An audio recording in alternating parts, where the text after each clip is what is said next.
If you're just joining us now, why? Why now? So much has already happened in the first half, and the acceptance speeches have been on fire.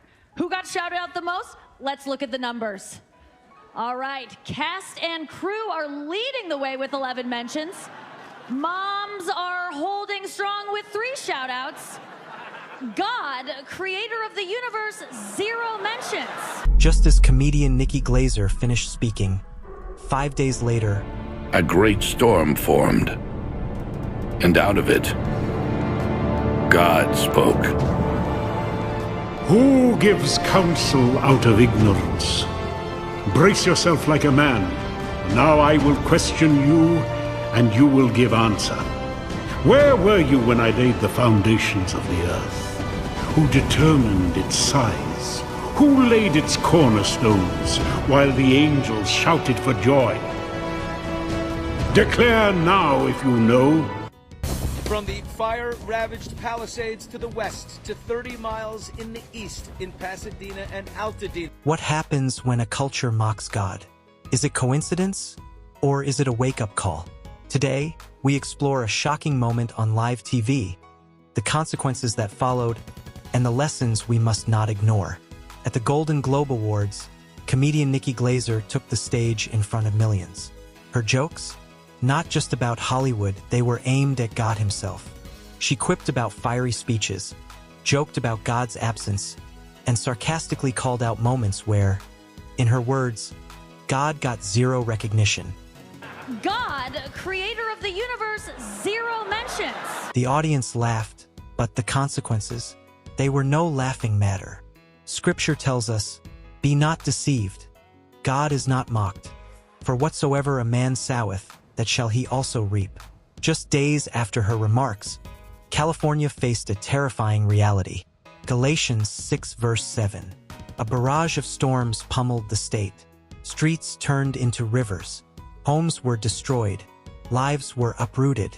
They're doing everything they can, but there simply aren't enough of them to fight the horror that has exploded. Coincidence? Or a divine warning? The epicenter of an industry that mocks biblical truth and glorifies sin. No surprise in this godless town. Be not deceived, God is not mocked, for whatsoever a man soweth, that shall he also reap.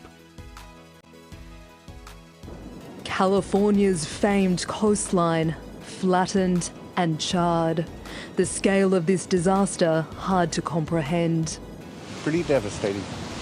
I don't think LA's seen anything like this before. I hope in the future we can find a way to maybe even better prepare or to prevent this from ever happening again. So how did an inferno sweep through suburban Los Angeles in the middle of winter? The LA Fire Department says the blaze started here, in this residential neighbourhood on the edge of a mountain ridgeline. It quickly spread to this expansive area, and eventually new fires broke out in other parts of the city.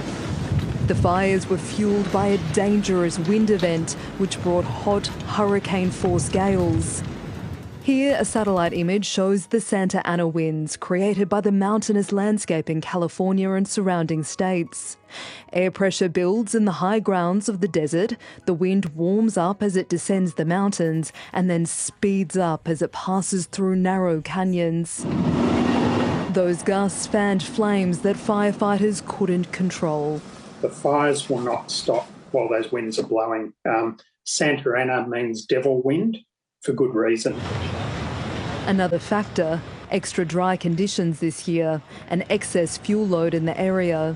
There's been very little rain at typically the time of the year when there is helpful rain. This is when Southern California gets its needed rain for the entire year during the winter months. It just hasn't happened. The parched grounds in densely populated areas, a recipe for disaster. The last 2 winters have been very prolific in terms of rain and mountain snow, and that caused vegetation to green up. And then when it's been dry in the last several months, it all dried out and created a tinderbox. It's an almost impossible task to contain fires in these conditions. Now emergency services in some parts of the city are running low on an essential resource. 100 fire engines, flowing water. We are gonna stretch our water system. These fires forcing residents and authorities to redefine disaster season. Unfortunately, we're seeing climate change in action. We're seeing worldwide lengthening fire seasons. The global impacts of these fires still unfolding. Isabella Higgins, ABC News. Woe unto the wicked! It shall be ill with him, for the reward of his hands shall be given him. And I heard another voice from heaven, saying, Come out of her, my people, that ye be not partakers of her sins, and that ye receive not of her plagues. The ungodly are not so, but are like the chaff which the wind driveth away. Therefore the ungodly shall not stand in the judgment, nor sinners in the congregation of the righteous. For the Lord knoweth the way of the righteous, but the way of the ungodly shall perish. Babylon the Great is fallen, is fallen.